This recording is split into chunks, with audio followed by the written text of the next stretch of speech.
What's that?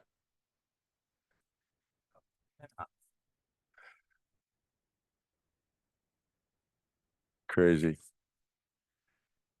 Um,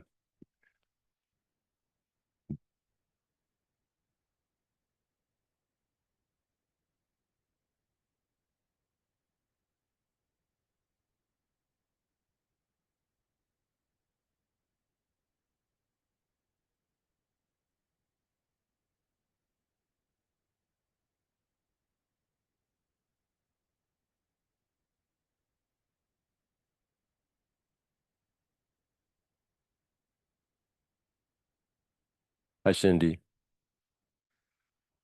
What happened? I thought you were Diane. No, I know, but I mean, she had your job last time. Oh, I'm sorry. I didn't want to bring any problems. It's okay. Yeah, okay. Okay. We're happy. Okay.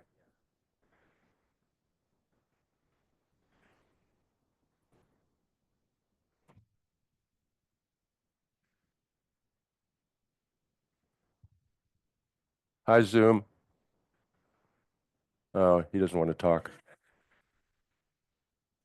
A lot of times on Zoom, people don't show themselves. Is that why? Oh, hi. Wait. Gustard? Did I get that right? Gustavo? Gustavo. Patrick probably doesn't want me to talk to them. Please do talk to everybody. Okay. Just a couple of quick announcements. Welcome, everybody. My name is Patrick, and I'm with the spiritual program team. Diane and Tyler are also with the spiritual program team. They're training on the setup with the Zoom and in person today. So thank you for being here. Just a couple of housekeeping things. We are recording. So if you have comments and questions, mics so that it gets recorded and so the Zoom people can hear you. So when it comes time, when Richard asks questions or you have a comment, raise your hand and we'll run you the mic. And for the folks on Zoom, raise your hand and then I'll call on you and you can unmute yourself. We will be recording and then I'll be sending out the class recordings as soon as possible after class. And you'll also be receiving today or tomorrow an email with an FPMT PDF document that Richard suggested as recommended reading. So look for those things. Water in the back of the room, tissues in the back of the room, some blankets over here, extra cushions. The restroom that behind the Gompa is closed for construction. Restroom should go out this door, around the building, down the stairs, and by the dining room, there's 2 restrooms. Thank you. Thanks, Patrick. Patrick and Tyler and Diane and Cindy have been here before, and it's really, really great to their support. And Rami is in Wisconsin. Is that right? Yes. Is she still operating, working here? Or? Yeah, until February.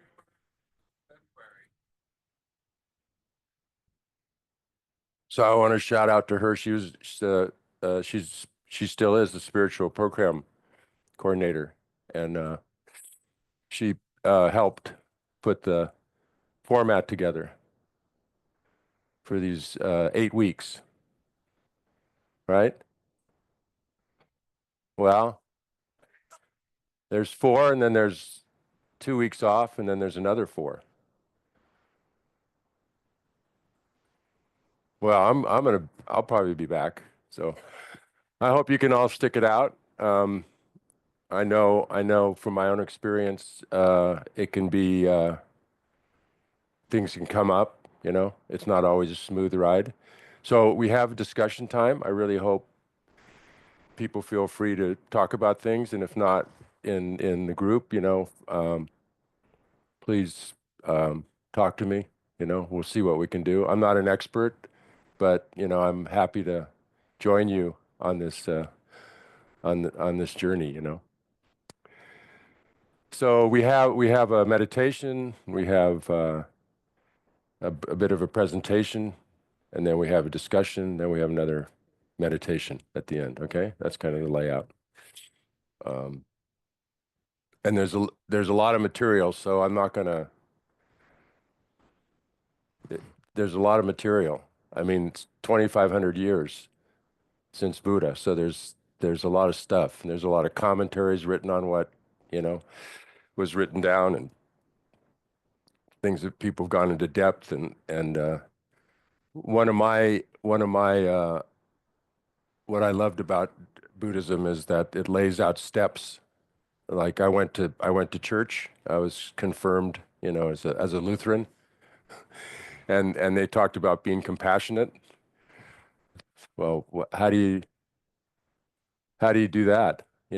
How do you become? Oh, I'm compassionate. People would say that, but it's like then you get into Buddhism, and they've got step by step, ways to develop that. Like it's not just like you all of a sudden you're compassionate, and then it goes beyond that to bodhicitta. So, altruistic intention to become enlightened for the sake of all beings. So it's like takes it even a step further, and it's universal compassion. It's not just for compassion for people that are close to you, but for everyone. So amazing. Okay. So I wanted to start with a just a motivation at the beginning. So, and then we'll do a short meditation. Then I'll start blabbing some more. Okay? Yeah. So till the time that all motherly beings and I create the causes for us to be Buddhas, though the force of our actions may cause us to be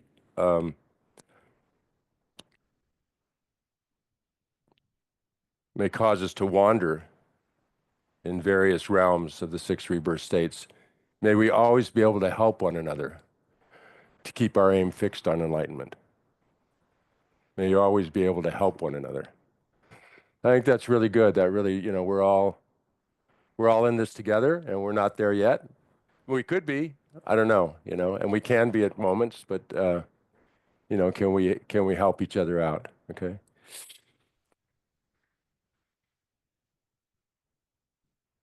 So that's something my teachers really stressed was get that altruistic motivation out there right away. Even though we may not always be feeling it, keep reminding ourselves that that's why we want to be free. That's why we want to be healthy. That's why we want to not have an agitated mind. Because of an understanding of how we're all connected, we want that so we can be of help people out more. Put our compassion and our love into action. So let's start with a little breathing and body scan meditation. Some of you might be familiar with this, but so the main thing, I mean, there's like the 7-point Virachana position and all this, where you're sitting cross-legged and but the main thing is having your back straight, and sometimes it's good not to be leaning, but it's up to you. It's really up to each person what you need. Some people need to be, they get agitated, so they need to be eyes closed. Some get sleepy, they need to have their eyes open. So it's really a personal journey, right? It's there's no dogma. There's no one way to do things. It's really finding your own way, right? And fortunately, there are guides. There's teachers out, and so we can get and there's maps, but we have to make our way. So sit comfortably, and with this motivation in mind of being of service to others, being of help to others and ourselves, and being kind to ourselves. I don't know if the quote went up on the board. Okay. Let's throw that out before we go any further.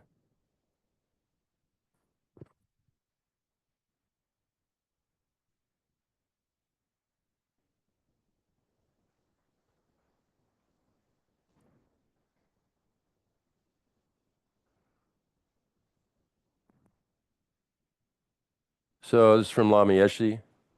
Be wise, treat yourself, your mind sympathetically with loving kindness. If you are gentle with yourself, you will become gentle with others.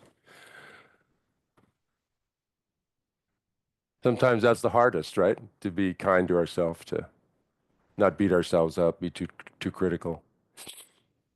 Okay, so straight back and just relax, let the body relax. And bring your attention down to where your feet are and your toes. This is going to be a kind of a quick body scan, but you can do one leg, one foot at a time. But just be aware of your legs and your feet and what it feels like, the feeling in your body. Be embodied, feel embodied. Body-mind connection. Tuning into the body, the legs, the feet. Just feel sensations. Feet are grounded on the floor, sitting, or if you're sitting cross-legged, what they're touching, what it feels like, if it's hot or cold or damp or dry. And just come up through the legs and your hands, your palms, what they feel like. Are they sweaty or dry? Or without any judgment or criticism, just being aware of the body, the arms, and the torso. All the big muscles in the torso and the organs inside, not just the skin level, but feeling this whole organism operating without our conscious intervention for the most part. Quite amazing. And then up through the neck and the head. Just being aware of the body, not making anything too solid, not identifying too closely, just being aware. Now bring your attention to your breath. I suggest for this one, just being aware of the movement of the breath in your tummy.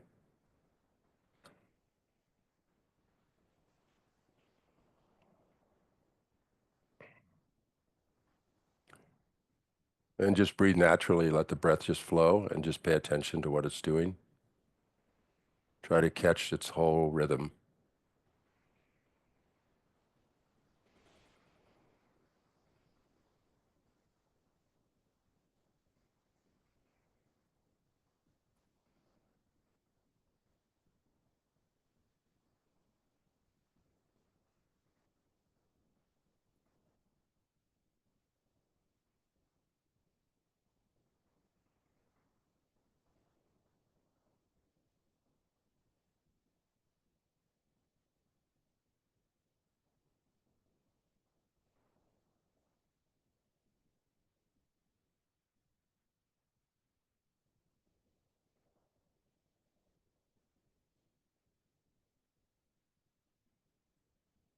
If your mind wanders off from the breath, just gently bring it back.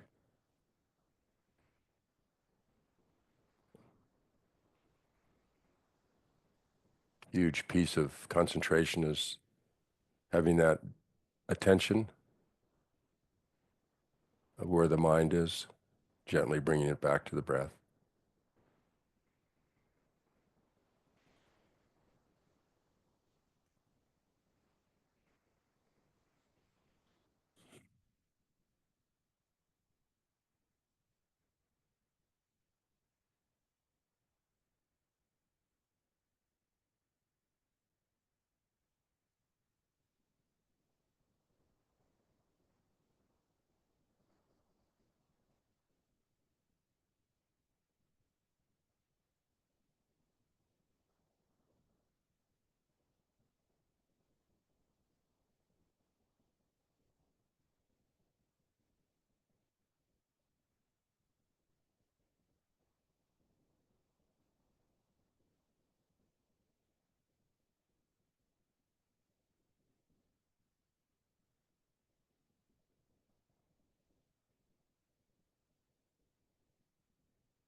Okay, we'll have more time next week or the beginning. Interesting just to sit still and whatever comes up, whether it's a good idea or a bad idea or a strong negative or positive emotion, you just bring your attention back to the breath, and it builds up this ability to this observer, um, this wisdom mind that can just pay attention. And so a lot of Buddhist practice is about becoming about dealing with our habits, negative habits, and strengthening positive habits, diminishing negative habits. It's more interested in eudaimonia,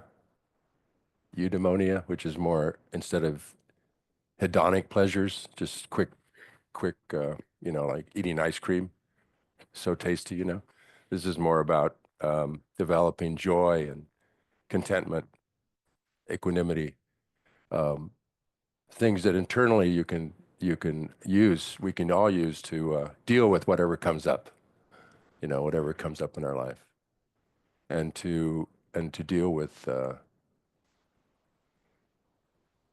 when we get too overwhelmed. So there's an outline for me to follow a little bit, so I'm going to try to do that. We all in Buddhism, we all have this potential in ourselves. This isn't like Freud said the best you could hope to do is be slightly neurotic, whereas Buddha says we can all become totally free and enlightened. So a really different approach, isn't it? A really different starting point. And all we have to do is check up. We have this ability within us. Sometimes we impose a lot of limits, but we have this ability to be loving, to be kind, to be insightful. It's there. This capacity is there. So Buddhism is about developing that capacity, developing that wisdom, right? So we can just fully actualize that. Pretty exciting. Huh? Can be pretty exciting. So it's important to kind of try to, I think, to stay curious, see as exploring, be patient. We need to be patient with our practice, with ourselves, be kind to ourselves, that quote. So the Buddha, right? The Buddha was Prince Siddhartha. He was a prince. He lived in a palace. And have you heard this story? Some have, some have. So he I talked about it to a group of people under 12 years old, and it was like he's a superhero, basically. But he was brought up as a prince, and the king really wanted him to become the next king, so he kept him very, because there was a prediction he could either become a king or a great spiritual leader. And the king was clinging to the idea of him taking over the kingdom. So he kept him, he didn't let him go out. He didn't let him go out much. And when he did, he made sure it was all beautiful and like that, right? So he did that for about 29 years. But then he got curious because he would look out the window and he'd see people suffering. He'd see old age and death and suffering, and he had a lot of questions about all that. That really, I mean, is that where I'm headed? Is that what's going on? So he left, and at the time, the way was to be very an ascetic. Like torture your body. Like it's the source of your. This is what's causing us all this pain, is this body, these aggregates. They make us. So you starve yourself in a way, and you just develop your mental ability. So he did that for 6 years, but then he got very weak and saw that it wasn't going that well, and he You know, some say it wasn't the first time. It wasn't his first time. It wasn't his first rodeo, right? You know, he's the fourth of 1,000, and he had countless lifetimes before that. And so Buddhism talks about beginningless mind and reincarnation, right? So maybe I'll just throw out now your homework for next week is to watch Reincarnation Airplane Boy.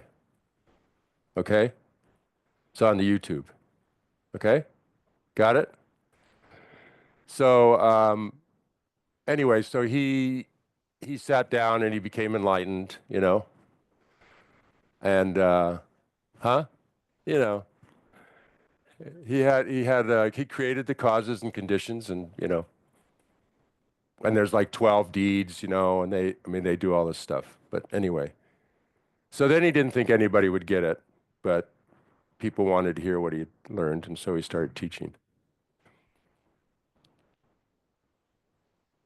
That's kind of brief, isn't it? Taught the Four Noble Truths. You know, what did he do? First, he said, well, we suffer, don't we? I mean, that was his first teaching. We suffer. And we're going to get into that today, and I got to speed it up. But anyway, suffering's huge. We have to. I've done one of my first classes is a month-long Lamrim course with Lama Zopa, and like it was about this path, right? From having a teacher to, you know, the three principal aspects of the path, renunciation, bodhicitta, emptiness, all the way to enlightenment. But he spent 3 weeks on suffering, of very intense suffering. Because there's no way really to develop renunciation or compassion without, right? Empathy, right? Taking on, and that gives us energy to want to, like if we don't know we're in trouble, we just go along, you know. Then we have trouble, you know, our car breaks down and somebody gets sick or something, then it's like, okay, now we know. So sometimes there's life experiences that wake us up, and or we realize, I mean, all of you, I think, must be here because there's some dissatisfaction. You realize there's some dissatisfaction. Am I wrong? No? You feeling really good? Okay, good. Yeah, sometimes, see, sometimes. So, yeah, I don't mean to be dark and dismal, but it kind of is. You know, 3 weeks? Come on. Then Lama Yeshe would come in and be all joyful and, you know, show us that what it was like if you could, you know, stop clinging on to all this stuff, you know, you let go. Okay, so then so there's this long string of teachers. They really honor this lineage, so it's passed down from person to person. So Atisha came along, Lama Tsongkhapa, right? In 1000, Atisha 1400. Lama Tsongkhapa, he put it. They all kind of put it together in different ways and organized things, you know. There's 4 different sects of Tibetan Buddhism. This is one of them, you know. The Dalai Lama is somebody, I think, a great teacher to you know, if you want to get inspired, you know. You know those bracelets, what would Jesus do? I think, what would the Dalai Lama do? I think that would. Jesus too. There's Jesus too. You could have 2 bracelets.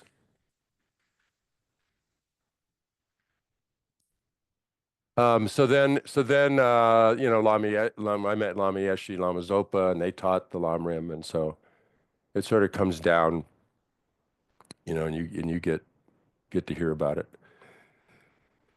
So how do we? It's really hard without, you know. You could do it without a teacher. I don't mean me, but like you find a Tibetan, maybe a Tibetan or somebody who's really studied or something, and well, anybody could be a teacher. But I mean, if somebody told the Dalai Lama said something about you don't need a teacher, but it'll take you a lot longer without one.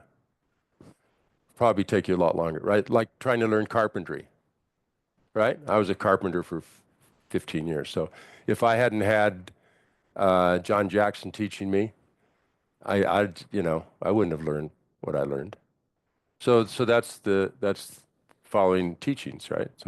And you try them out and you see if they work, and then you know, that's how you gain trust. That's one way to gain trust, right? Or by the example of the teacher, right? You see, wow, Dalai Lama, he meditates 5 hours a day. You look at some of his old his teachings, and he's put all the sects together. There's no disharmony. He sees they all come to the same point. He's so studied. He's meditates. And his heart is just open. And you go, wow, I'd like to be like that, right? That'd be nice.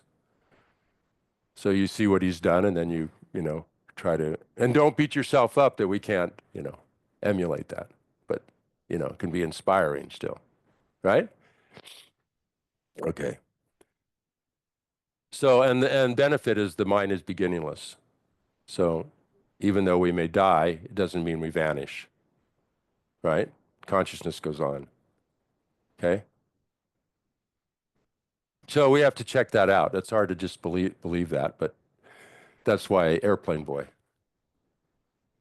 Okay, okay.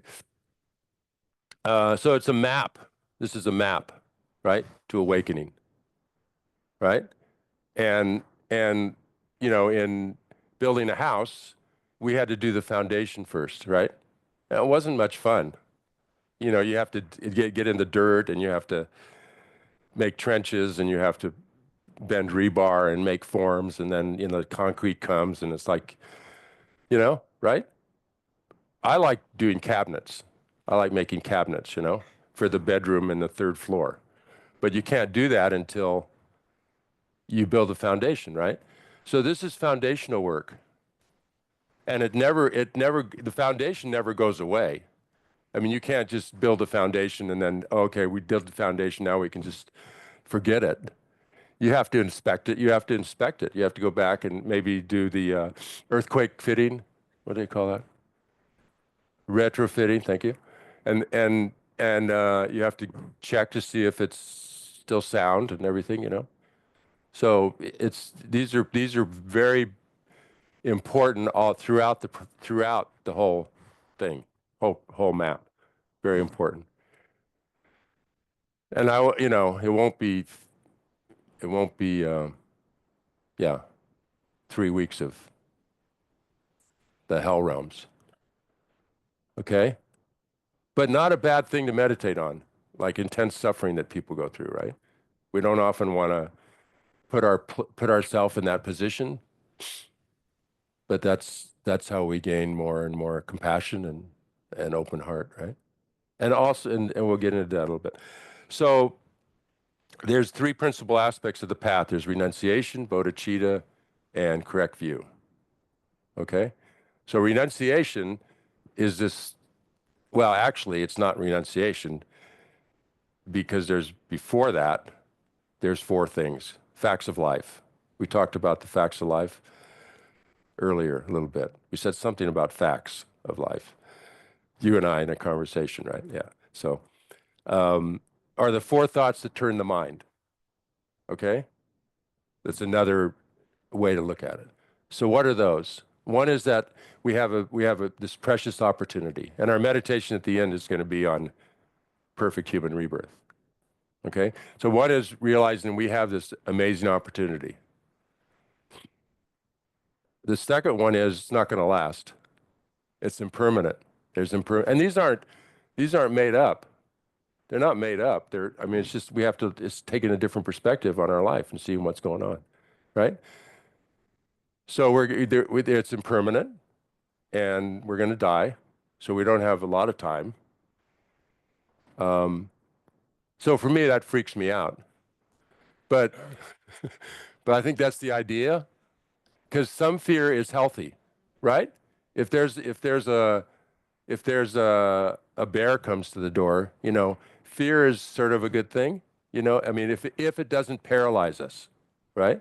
It needs to, because I've been paralyzed by fear, and you work at it, and you go, okay, I don't want to be like that. I want to be able to act when the fear, and that's what this is. I think the fear of doing negative things, like, having fear that like I don't want to hurt anybody, or I don't want to steal from people or kill people, or you know, cause discord. That's a good thing. You know, if the thought comes up and you go, oh, I don't want to do that. So fear can be a good thing. Okay. I just want to throw that out there because it could come up. Yeah. Okay. But not paralyzing. Okay. So back off if it gets, we have to regulate ourselves, so take care of ourselves, right? Okay. So I got to impermanence and death, right? And then there's suffering, right? Big time. A lot of suffering. I mean, we can say, no, I'm good, and I can handle, oh, I'm not afraid of death. People say that. Well, what happens, what happens, what's your theory about after death? Oh, nothing, I just disappear. Oh, really? Well, a lot of the world believes that consciousness goes on. So then what? What if it's just like a dream? Huh? Where we don't have no control at all, right? We don't wake up.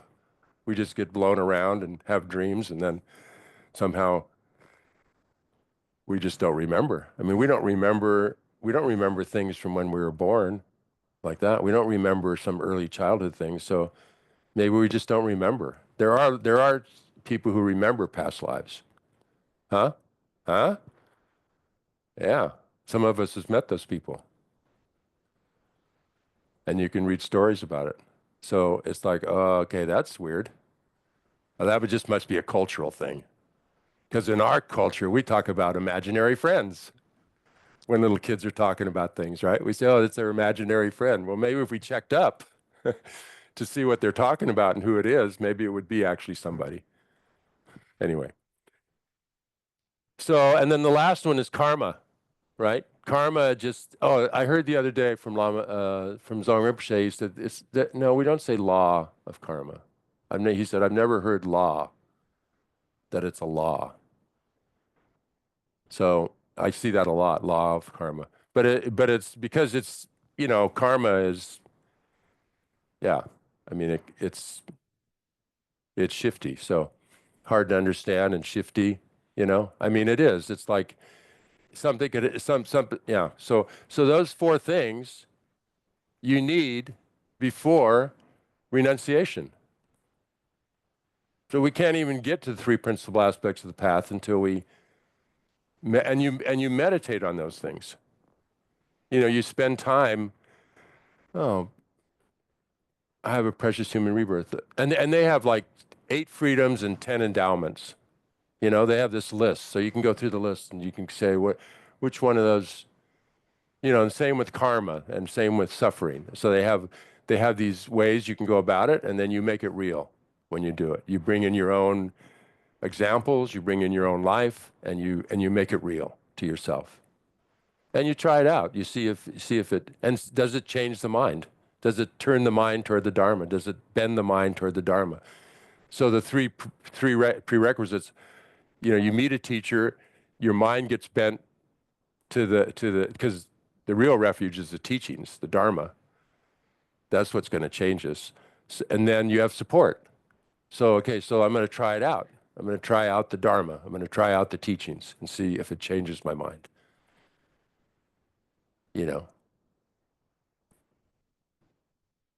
Okay? Okay? All right. Um,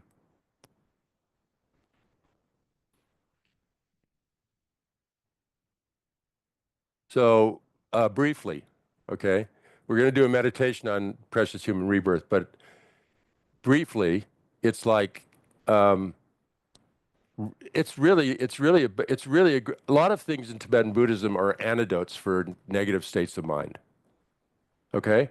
Like, I got really envious. I told this example before. I got really envious of somebody, my wife, because she was so much better at something than I was. And I went, God, I can't even function because I'm just like, I can't even do the thing. We're both doing the same thing, but I can't do it because I'm so jealous of her because she's so good at it and I suck. So I go to my Buddhist meditation cabinet, right? What's the antidote for envy? What do I do? I need some aspirin, you know? Well, it's rejoicing. Oh, wow, okay. Let me try that. So I'm really glad, hell if I am, you know? You know what I mean? Like it's hard, it's like at first, so I said, well, I've heard about fake it till you make it, but I don't know, you know? Oh, wait a minute, let me try to get real. I'm really happy she's happy. That one I can go with that one, you know? It's hard to be happy in this world. I'm glad that person's happy, you know? Another one is, so you have to work at it, right? You can't just say, okay, the antidote for, you take the aspirin and okay, let's see what it does. This is mental transformation. So we have to mentally get engaged and work it and work it, you know? So it's like, if I have people around me that are good at things, then maybe it'll rub off on me. And heck, I could go ask her how she does it and maybe learn, right? So, a lot of these are antidotes for things. Focusing on precious human rebirth is really good if you're feeling discouraged, hopeless, depressed. My life sucks, doesn't work. What's going wrong? It's going wrong. Wait a minute, you know, is it really? Let me look around and compare it a little bit to how other people are. Okay? You know, I'm not, I'm not an animal that a cow that lives on a farm that's going to be slaughtered, right? And this can also bring up compassion when you think about these other, or the fish in the ocean. Look, oh, the ocean looks so beautiful, and underneath, fish, our brothers and sisters are chasing each other and eating each other, and they're living in fear, and right? A lot of that going on, right? So I'm not an animal, right? I'm not in some God realm where I have all the pleasures. I'm not in the castle that Prince Siddhartha was in, where everything's just handed to me, and I can just enjoy, because that way you don't have any balance at all. You don't have any chance to kind of see suffering or anything, They tried to keep him pretty good 29 years, right? But I can relate. I think it took the riots in Berkeley, to wake me up a little bit. Like, shit, this could happen to me. There's barbed wire in the streets and tear gas. So you find experiences you've had that kind of you can relate to these people who are, refugees, people, and you go, wow. And as a human, I live in a place where I can come and get teachings. I have my faculties, and I don't have some really debilitating, serious physical and mental thing that just occupies my time all the time. I have the leisure. I have some leisure to develop my mind. Wow. You know, it's like finding a gold nugget. You know, you find a gold nugget, like a big one. You know, not a small one, big one. I mean, really worth something. And you just chuck it in the garbage heap. Because you don't know what it's worth. You don't know what it's worth. We don't know what it's worth until we examine it, right? We have to sort of examine like our situation. Okay? And then of course they have to, okay, don't get too full of yourself. You're going to die. This is impermanent. This opportunity is impermanent and it's not going to last very long, right? Death is definite. The time is indefinite, you know, right? And you and you sit and you ponder those points. And it's not enough to do it once or twice. I mean, you keep it in your mind. Impermanence is like a really good one to keep in mind all the time, you know, because things can get to be the same, routines, right? So, what our body every day 500 million skin cells die off or something. Our body replaces itself every 7 years, 7 to 15 years. So our body's never isn't the same, you know.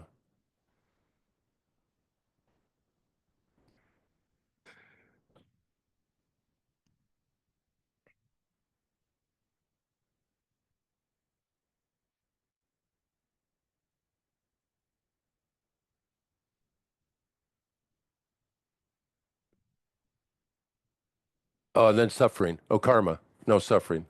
Suffering first. So then you get, we already looked at that a little bit, even perfect human rebirth, first the freedoms and the endowments are even going deeper into what benefits we have. If we've met the teachings, we have opportunity, all these things. And you go through their list, it's like really old list. And it's like, wow, it still kind of applies. Some of it you have to adjust, but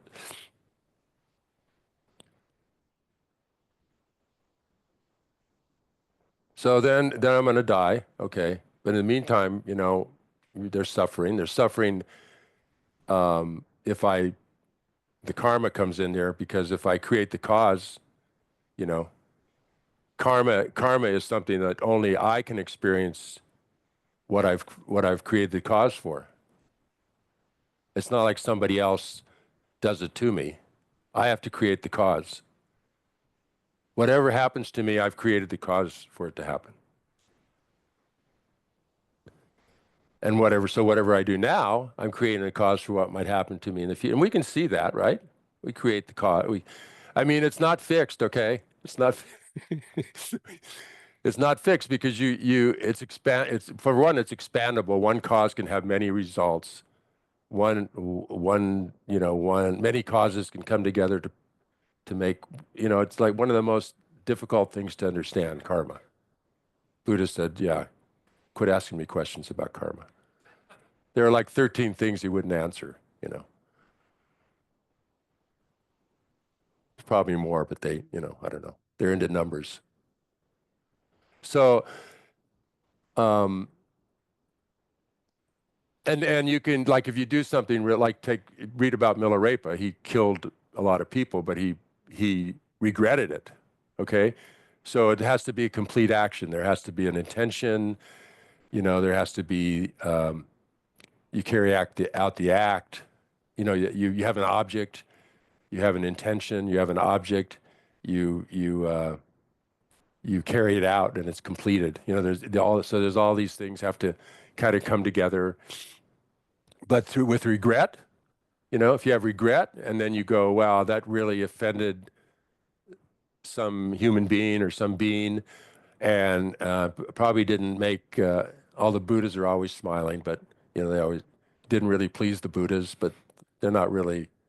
If you hurt them or please them, they're going to still feel compassion for you. So, but it's a way of honoring them, right? Like that doesn't really. And then you do a remedy, like maybe you go and you do your 12 steps, 12-step program, where you make amends, or you do some practice and then you make a firm resolve. I'm not gonna do this for the next 10 minutes. Whatever you can do some time period. So that can cut it off. That can cut off experiencing the result. Okay? Yeah. So it's not very little is in stone, carved in stone, right? Okay. Time.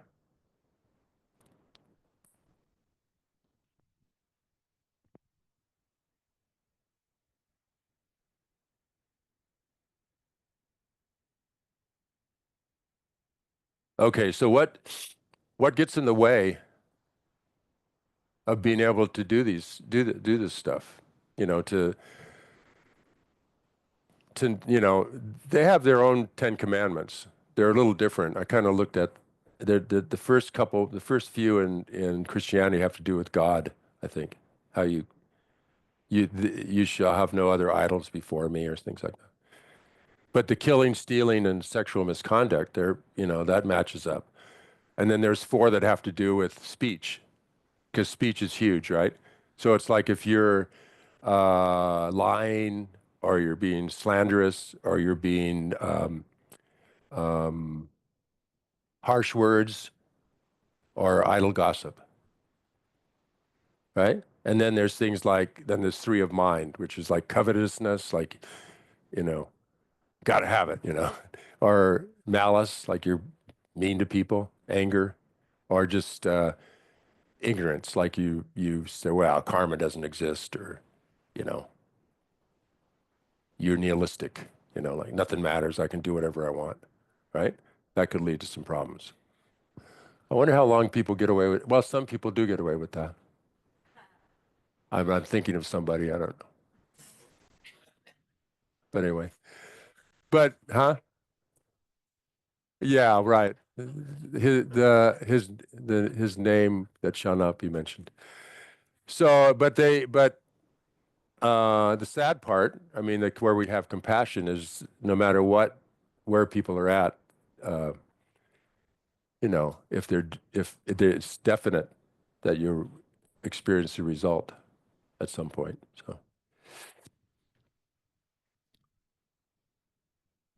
So what gets in the way of doing this? And so some of these things, you can look up, and study them. So like the eight worldly dharmas.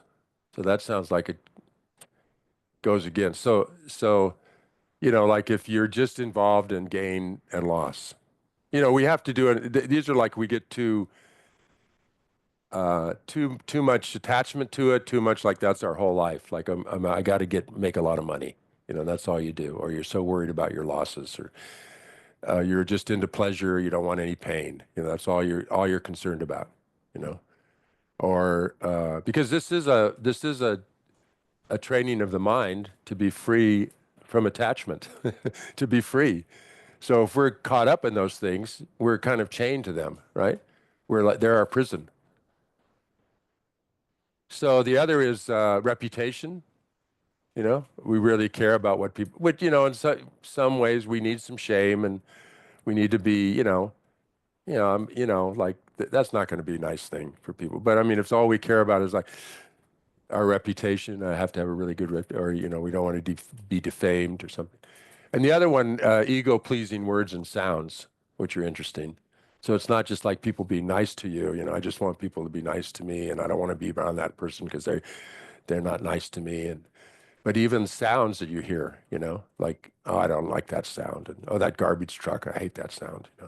So those are things that are pulling us away from equanimity, which is we'll get to later, is one of the preliminaries to developing compassion, love, and bodhicitta. Some equanimity. Okay? So I've already said, I'm trying to, Patrick, I'm really trying, okay? Trying to follow the outline, but I talk too much. So then we develop some, those four things get us thinking, okay, this isn't, I would, yeah, I'm a little worried about what might happen to me in the future. You know, I have some, and we might start thinking about, yeah, there's some karma. I probably have karma I don't know about. You can actually do meditations where you're purifying. Vajrasattva is a practice where you're usually actually purifying, if I've at any time in my past lives, like one time I felt a lot of fear and I thought, well, no wonder I feel a lot of fear. I've probably caused a lot of people fear. I mean, that was one way I went. Okay. You can go many ways, but it's like, realizing that I don't even know where I've hurt people, even in this life. Do you know? Like, sometimes we might have offended somebody or, and so, um, and then the suffering that's possible. I mean, I had a friend, all of a sudden he got a relative, he got blood poisoning. He was at Disneyland, right? Enjoying Disneyland, and he got blood poisoning. He had 5% chance, he's under 40.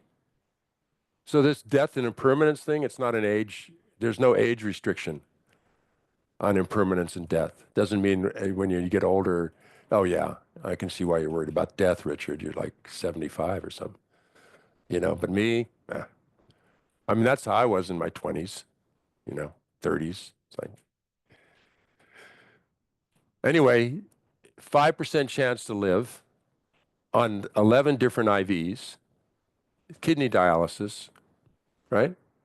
So a lot of this is like, what are we going to do when the shit hits the fan? How are we going to be? How are we going to be able to deal with that? Even if we meditate on death and impermanence, you know, it's different. Simulating is different than the live experience, right? Or suffering when we really feel some intense suffering. So it's like realizing it could end at any time. Okay. So then we develop some renunciation. I want to quit creating it's not giving up pleasure and enjoyments. That's not what it means, renunciation. It doesn't mean, oh, I broke up with my partner. I never want to see them again. I'm never going to be with anybody again. That's not renunciation. I'm going to go live in the jungle by myself and never see anybody again. I renounce society. That's not renunciation. I'm never going to watch my TV again. I give up TV. It's renouncing the clinging, the attachment to those things. Like, you catch yourself, like, where do you go when you're not feeling comfortable? Like, where do we go? What do we take refuge in? You know, oh, I'm going to go eat some ice cream, or I'm going to go watch this. I'm not saying we don't do those things. It's that not like it's bad, but it's like watching that clinging we have, that attachment we have.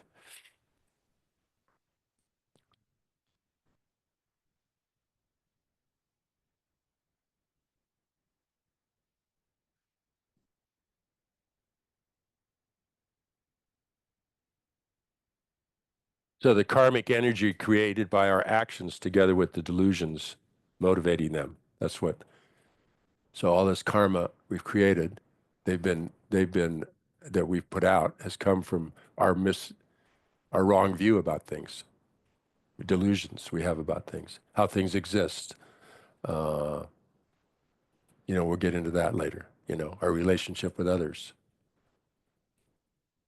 So then we get around to saying, okay, I kind of want to, I definitely want to try to get free from this situation. Yeah, it's pleasant sometimes, but is it like honey on a razor blade? Have you heard that one before? Yeah, I mean, it's like, have you ever, I've seen it. I've probably done it myself.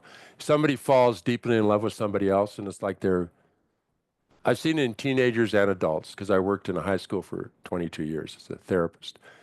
Oh no, I'm going out with John now. He's so great. He's fantastic. Love John. And three other girls in this room said, "Oh, John? You mean John Smith? Yeah, he's great. I dated him 2 years ago. This guy's such a player." Somebody else said, "Yeah, he really hurt me." And this one says, "Oh, but it's different with me. It's different with me." And it could be different, okay? But that sort of blind, where we get blind to like, you know, that they don't use toilet paper when they go to the bathroom, that kind of thing. I watered that one down, right? I did water that one down. Huh? Because I thought maybe they'd be censored or something. You know what I mean? Like their shit doesn't smell, basically. That's what I meant to say. So it's not a very realistic view, right? Sometimes, and then we get in trouble, right? We're deluded by our attachment, by our right lust, say, or whatever. You know? Yeah.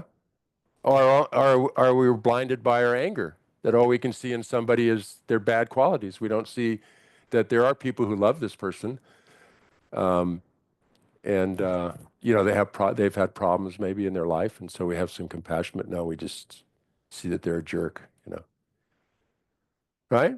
So that creates problems for us, and so then we make this definitely we want to get out. We want to emerge from this situation, right? And they have this, you know, we call it samsara, the cycle of life. And it's like they have this wheel of life. Check it out. In the middle are greed, ignorance, and hatred. And then there's the six realms. And then there's you know, the 12 links. And it's all held by the Lord of Death, you know. So it's quite a trap, you know, it's quite a trap we're in, you know.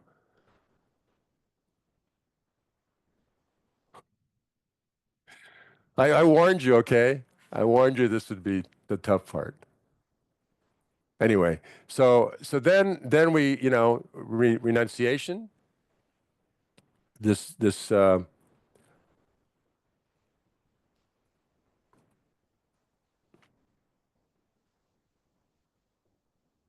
recognizing the suffering we're in, not just suffering, not just like, ouch, or suffering of change, like you eat too much ice cream, which you really enjoyed, and then you get sick, right? But pervasive suffering. So just having this body-mind conglomerate creates problems, right? Pain of birth, we get sick, old age, death. We run it. We things that we don't want, we come in contact with. Things we really like go away from us. I mean, there's some dissatisfaction. I know that's what brought me a bit to Buddhism. It's like it's dissatisfied. I didn't see any solution. In some ways. Okay, so that takes us to bodhicitta, right? You have to renounce first. We have to kind of put on our own oxygen mask first. So to realize that we have to put that on, we have to realize, shit, the plane's going down. This mask has just dropped down in front of me. Put yours on first, they say, right? Then you can help the person next to you, right? I mean, these can get all mixed up too. It doesn't, it's not linear, but so the renunciation is building up. See, I really want to get out of this, and I want to do these things that will help my mind, subdue my mind, the negative aspects of my mind, and cultivate positive aspects of my mind, like love and compassion. And the negative ones would be like things that cause me suffering. When I get angry, and I get, not that it's okay to get angry. It's when we hold on to it and it festers, and then we have resentment, and so we're gonna blow up sometimes. So, right? And then we go, well, I'm not alone. I mean, there's a lot of people in the same situation. You know, my wife realized when she was in England traveling. She said, "How?" And she was depressed because the money wasn't coming, and she needed money to keep traveling. It wasn't coming. There was a postal strike, and she thought, how could I be happy if everybody isn't happy, right? Right? I mean, could you? Your mother's walking along a cliff and she's blind and she's about ready to go off the cliff, and you just go, oh, well, I'm cool. We wouldn't do that, right? We'd help somebody. So it's this idea of bodhicitta is like, what's the best way to help people? Well, I could give them charity, I could try to protect them, give them love, but also these teachings, you could give time, give your time, give your space, uh, but maybe giving somebody, I don't want to use the analogy of if you teach somebody to fish, then you don't have to give them fish because that's killing fish. But it's along that line. Like if you teach people how to, if we help people, like try this out on your mind, maybe that's better than just being sympathetic, just like reflective listening. Maybe there's more we could do, if we had the skill. And that's a big part of all this, these three things, there's renunciation, bodhicitta, right view. There's also, wisdom, compassion, and skillful means, right? Right? So you can be really wise. Oh, no, you could be really compassionate and have skillful means, but without wisdom, we could screw up, right? Like we think, oh, well, I'll get water out of this pond and take it to this person who's dying in the desert, and they'll be okay. And you give it to them, but at the point, the pond was poisoned, so they die. So you didn't have the wisdom to know that. Or you have the wisdom and wisdom and the compassion, but you don't have the way to get it to them. So there's like three things. So developing bodhicitta, right, is the next one. And there's these step-by-step things, and we'll get into that later. And then there's emptiness. What? Have you heard of that word? Huh? Anybody? A little bit? Yeah? Okay. I don't know if that's the right some people say it should be translate openness.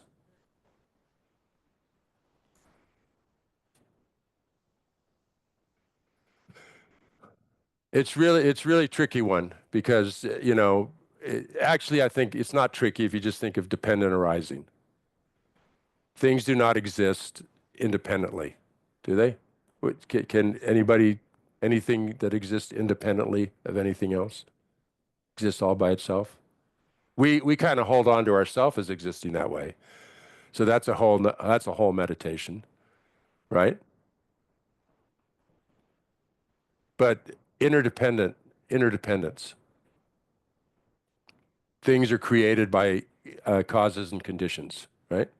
Somebody made this clock, right? See, we see it out there existing independently from us,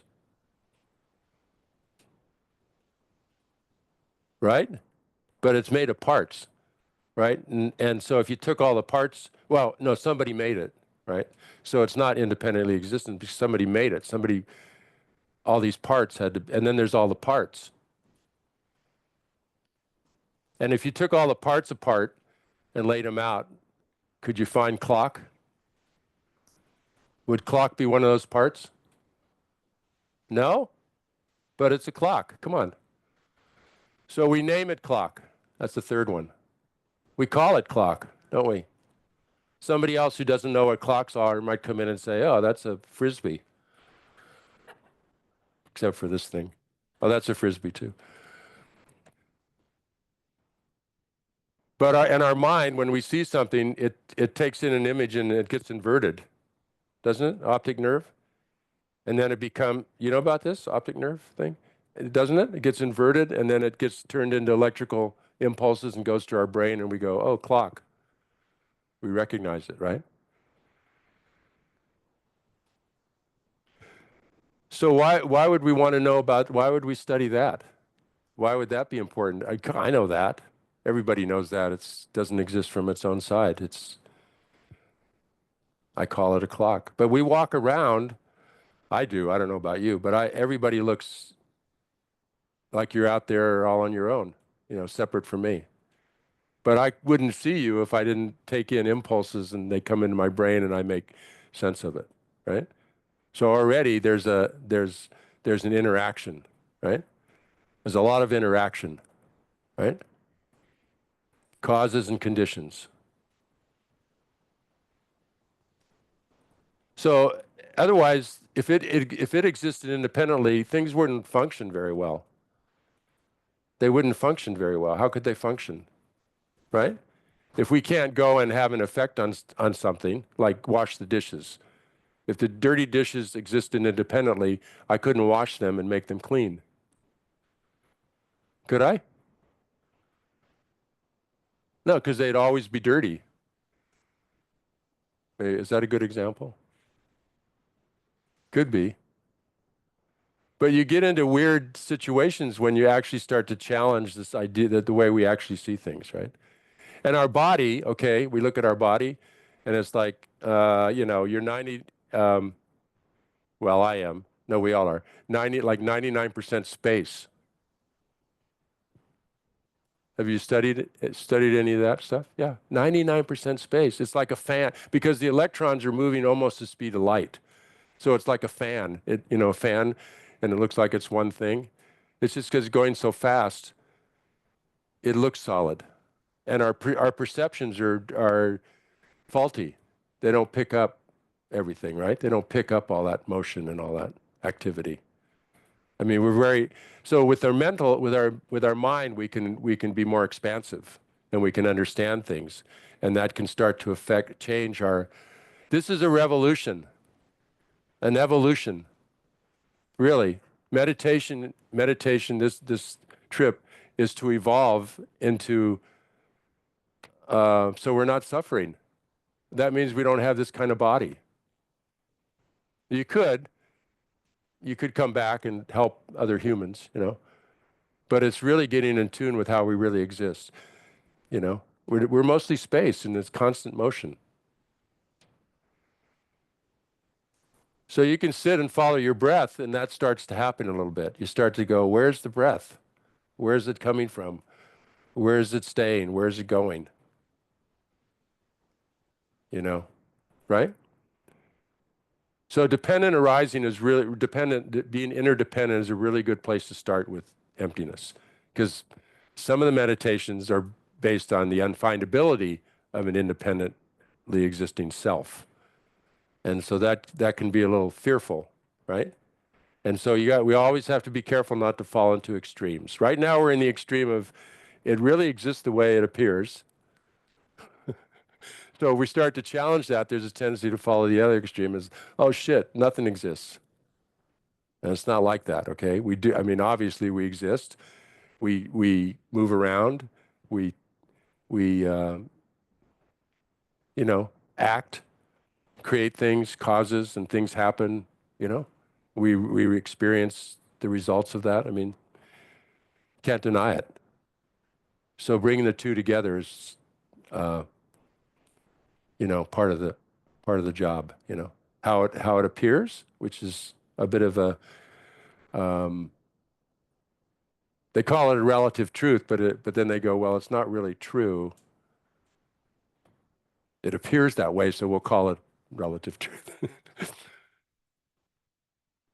Yeah, and I apologize for any mistakes I'm making, or, you know, so please check up.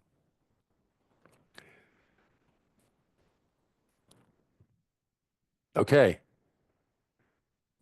Okay. Maybe that's enough. Let's talk. Okay. Let's interact a little bit. Is that okay? Yeah. And then we could have a little meditation at the end on perfect human rebirth.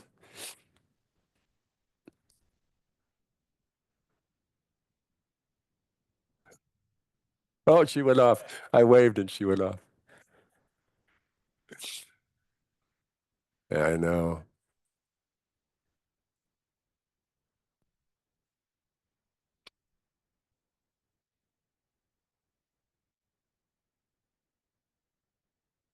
So anything you want to say, or something that didn't fit right, or something that got you going, that you like to look into more, or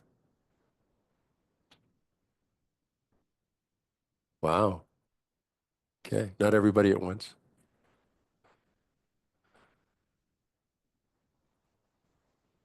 Larry, what do you think?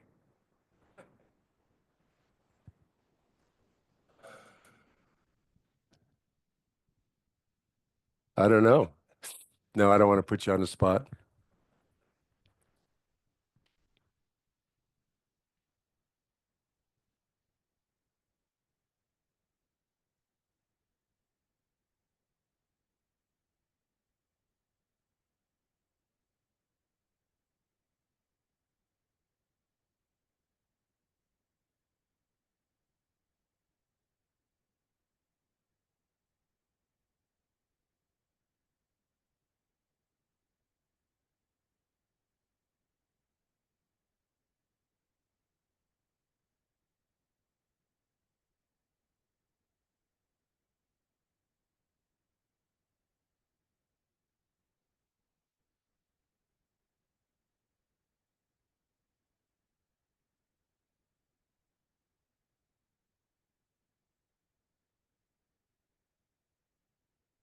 Yeah, please. Patrick's going to bring you the microphone so the people on the Zoom can hear you. I cannot understand what karma is. Don't understand what that is? Yeah. Okay. If you wouldn't mind explaining. Okay. So what do you To me, karma sounds like a predetermination in something. sounds like what? Predetermination of existence. Oh, predetermination. Yeah. Uh-huh. Like if something good happens or if something bad happens. Right. Right. It's pretty Okay. simplistic explanation. Yeah. Very much so. Yeah. But I don't understand really what it means. Yeah. Yeah, I don't either. Yeah, for sure. No, it's you know, let's take We do. So there's this whole thing about like if cause and effect. It's cause and effect, right? So can we ever find, does every cause has something that created it? Yeah. So there's no, you can't find an original cause. So that's why they say the mind is beginningless. And our suffering is also, ignorance has been going on forever, but we have a chance to get out by, you know, cutting it off. I mean, it's tricky. There's a lot of tricky stuff. But it's like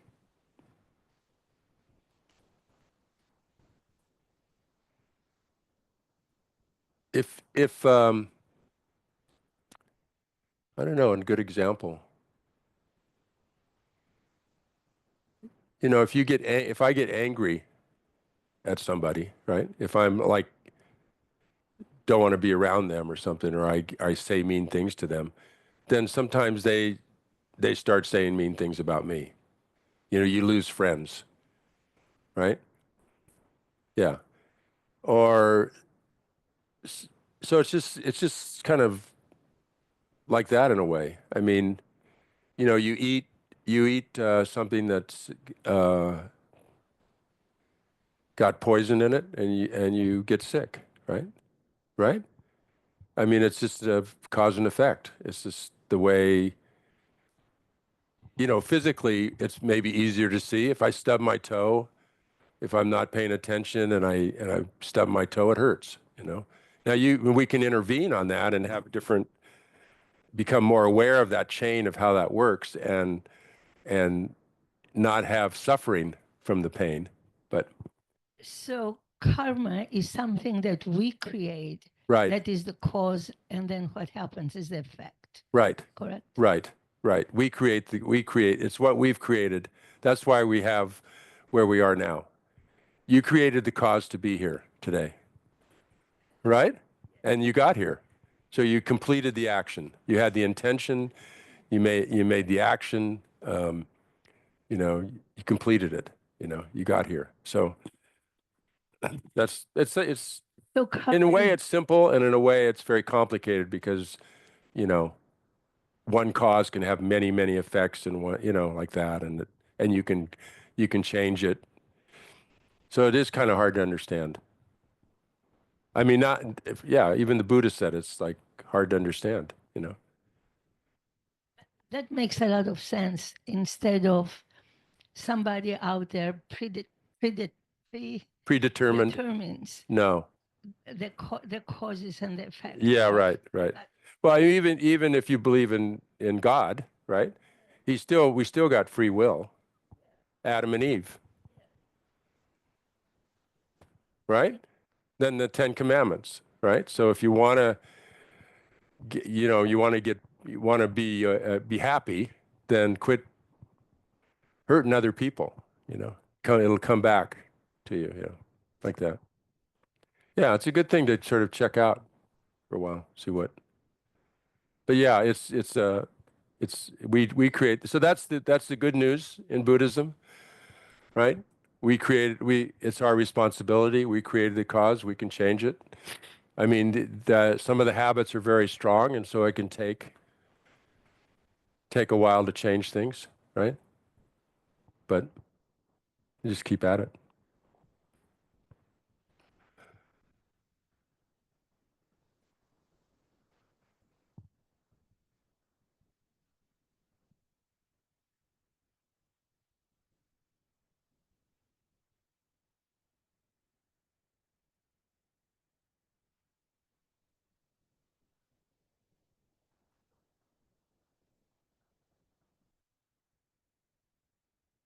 So what do you think about this? Yeah, please. Yeah, please. Okay. So sometimes in rare moments, I can really sort of like see and understand and appreciate the interconnectedness of everything and the interdependence of everything. But most of the time, I can't see it. You know, Yeah. I'm very trapped in, you know, it's like myself. It's almost like myself against the world sort of thing. And I'm, you know, that's pretty dysfunctional for me. That's So pretty what? it's pretty dysfunctional. today. Dysfunctional. Huh? Yeah. So my question is, It's pretty standard. yeah, I guess it is pretty standard. Yeah. But it's so frustrating because like if I can see it sometimes, why can't I see it all the time? Yeah. And so I guess my question is, meditation really helps that, but maybe, besides meditation, what can I do to cultivate a more like consistent connection to that perspective of the Yeah. interconnectedness of everything? When is it that you feel like you're getting that or you're feeling that interconnectedness?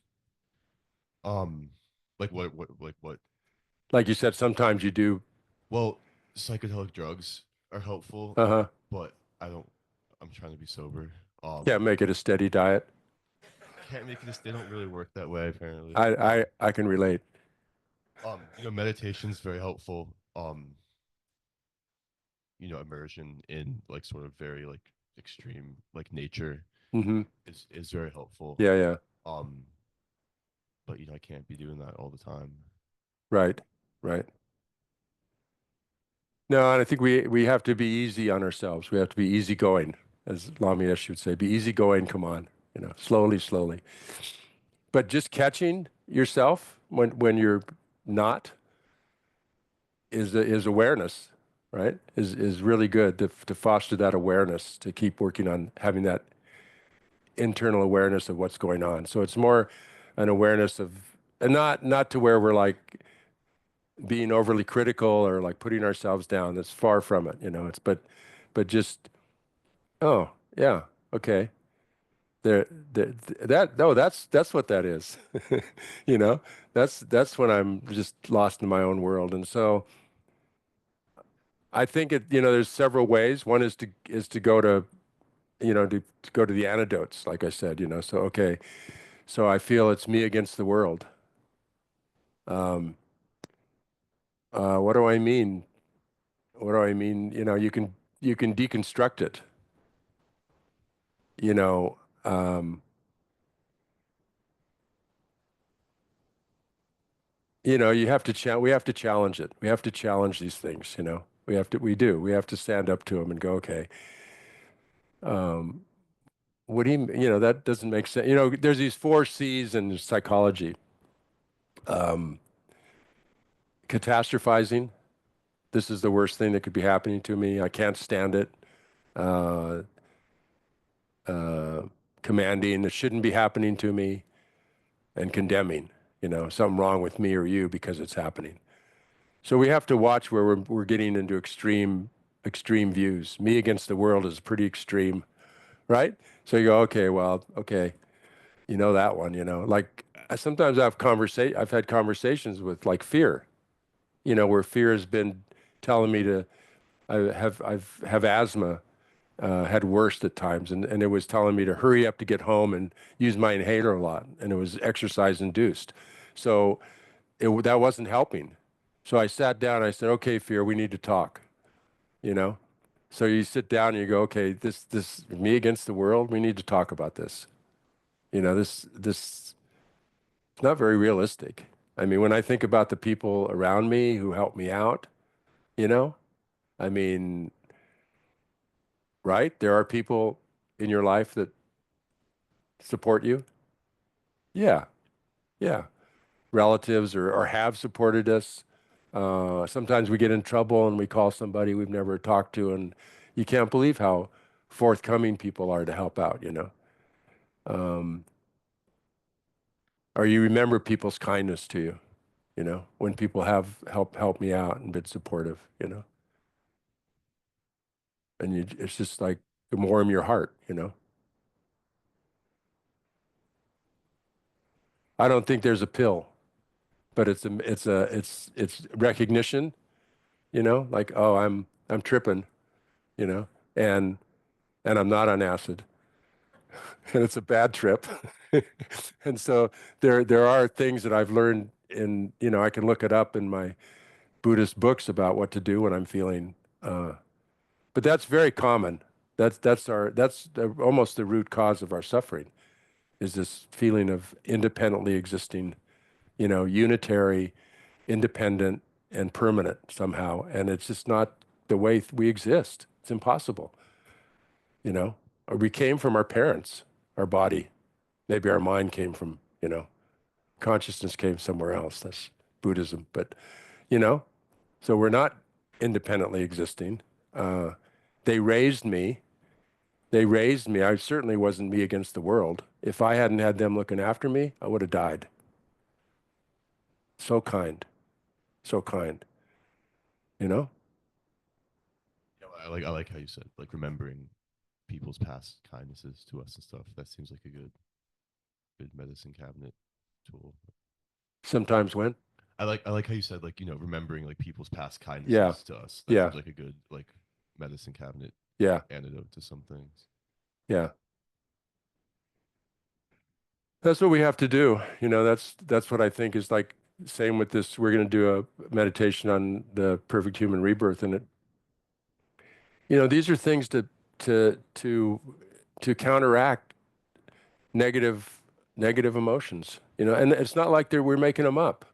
You know, it's just like we don't remember it. We're not remembering because of this I- the way this clouded way we have of seeing ourselves. It's isolating. It's isolating. You know, I exist in here somewhere. You know, my I is usually up in here somewhere because that's where most of the senses are. You know, some people feel it in their heart, but if we look, you know, but it's strong and it's like feels like it's, you know, it's like in charge, and it's like sometimes like a control tower. You know, like I'm up in the control tower and my body and my mind, and it's like, well, if it's like that, then it's separate from the body and mind, but it can't be, you know. So it's just it's trying to, like when you're in nature and you're feeling part of it, you know, huh? You're feeling part of, you know, it's okay in California to hug trees, okay?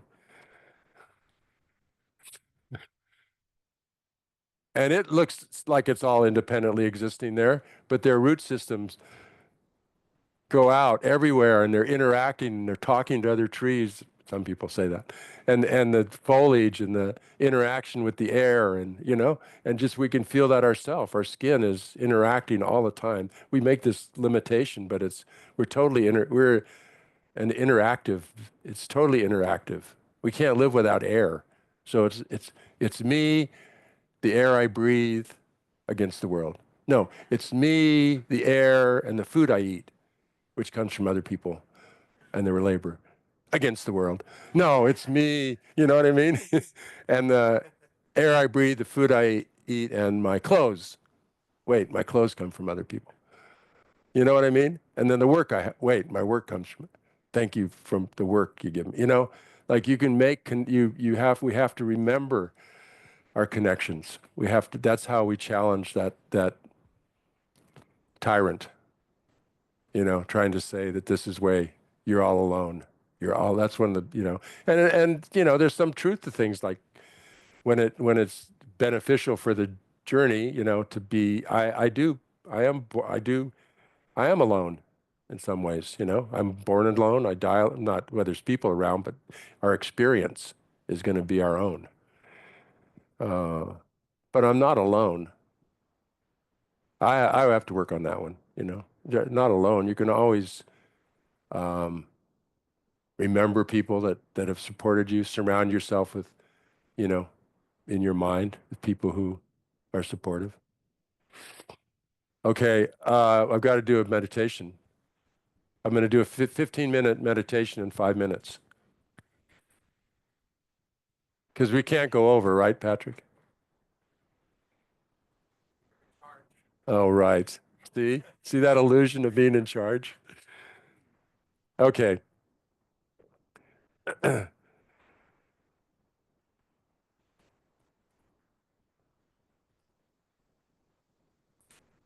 So meditation is really to break down these habits that we have of seeing things in ways that are harmful to ourselves and others, and familiarizing ourselves with it, and doing it over and over, you know.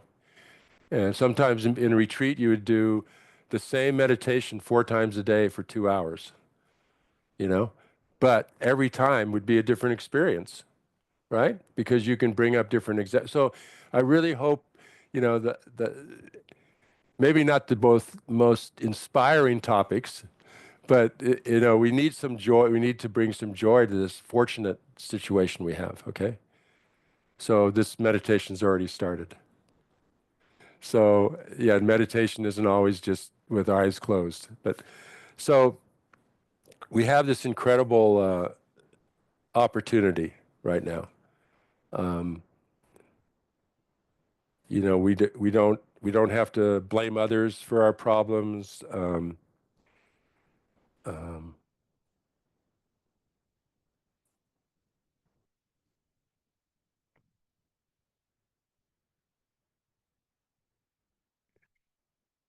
we're not living, we're not animals. We're not living as animals that have very little control over our life. Some people say, I want to be reborn as my cat. They have it made. But sometimes they say cats, dogs that are taken care of, the cause of their rebirth is they had charity. They made a lot of charity. So the charity and morality, or charity and ethics, but they didn't have really great ethics. So they didn't get reborn with an ability to talk and understand a language that they could develop their mind with. We're not born in an area where there's war, where there's a lot of oppression. We can find places that's so much worse off. And this isn't to feel, some people go, oh, I think of that and it just makes me feel worse. But this is to realize how fortunate we are. How fortunate we are. Like, we created the cause for this, to be here today and to be interested in developing our mind and wanting to, be helpful to others and have compassion toward others.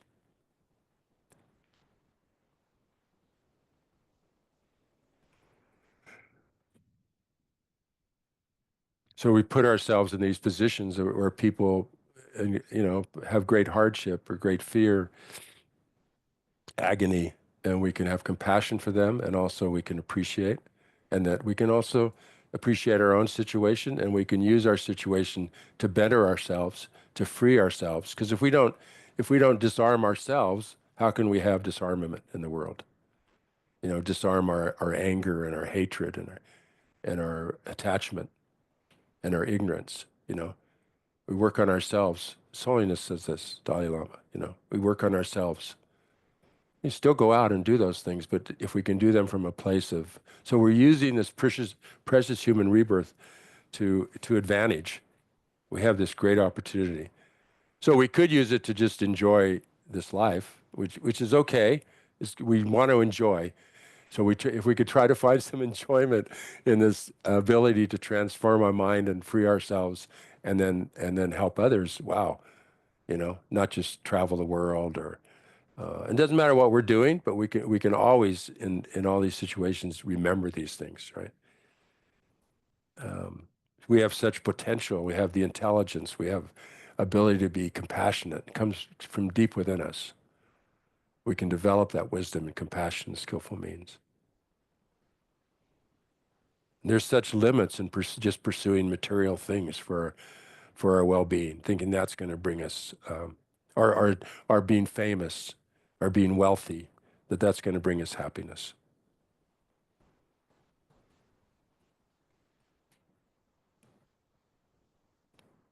We can really appreciate ourselves for creating the cause for this opportunity. Wow. A previous Richard, thank you. Thank you. Didn't have the same name, but whoever created the cause for me to be reborn and have the desire to want to, have a peaceful world and then meet the Dalai Lama, so we can all find our own ways that we got here, that we have that wish. What a jewel. We found a jewel, and we're not going to throw it in the garbage heap. We're going to hang on to it. We're going to try to use it. So fortunate. So much hope in that, so much optimism. No matter how bad things look in the world, there's this chance, there's this possibility of transformation.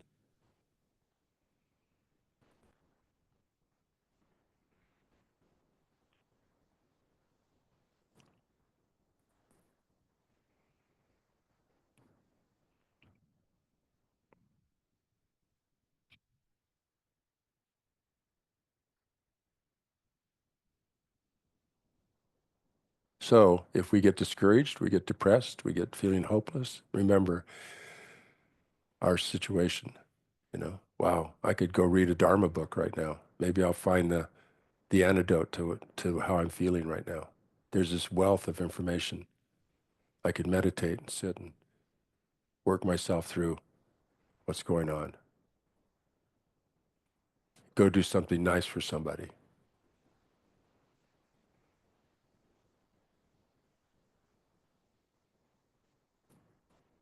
What an opportunity. And we created the cause for it.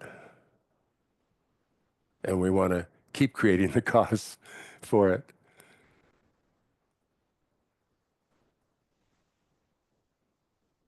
And so we can truly rejoice. Have gratitude, appreciation for this situation we find ourselves in.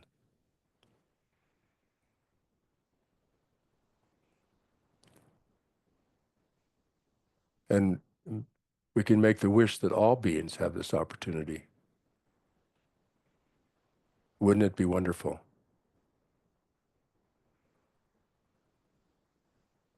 May all beings have this opportunity.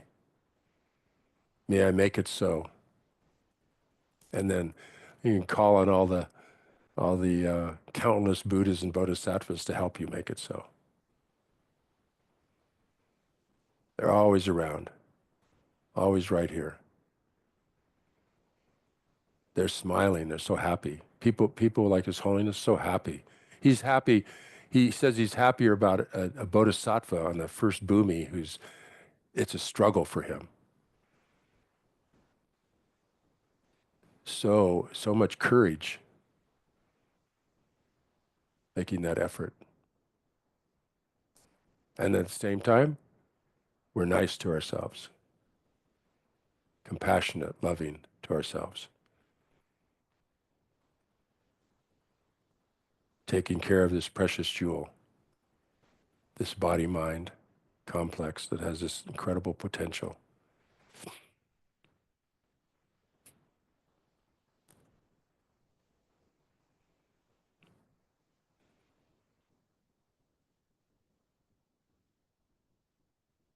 Okay. Okay.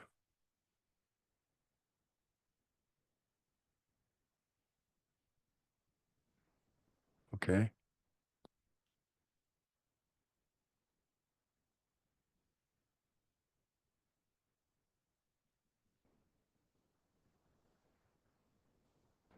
Alrighty.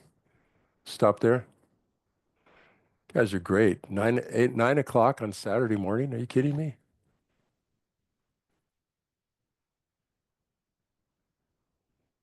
Thank you. Yeah, thank you.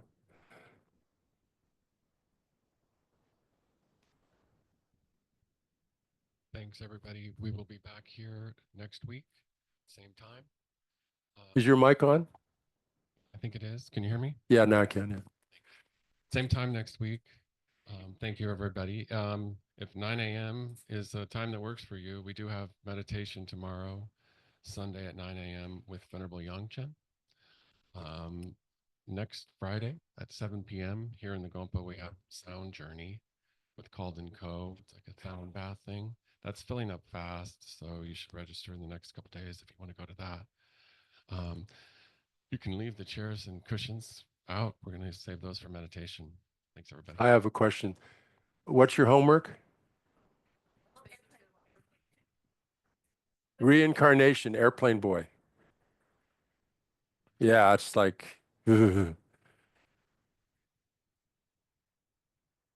spooky. It's about a couple in the Midwest who are very Christian, and their boy is having nightmares and about plane crashing, and and they can't help him. He has headaches and, you know, they don't know how to help him. And finally he gets with a therapist who thinks, well, maybe we got to pay attention to what he's saying.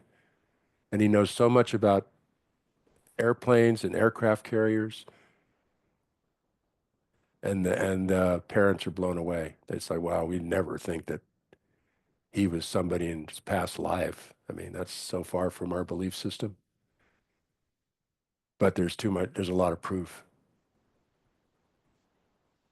So just all we need to do is sort of shake it up a little bit. If we can just make cracks in this prison of samsara, we can start finding ways out.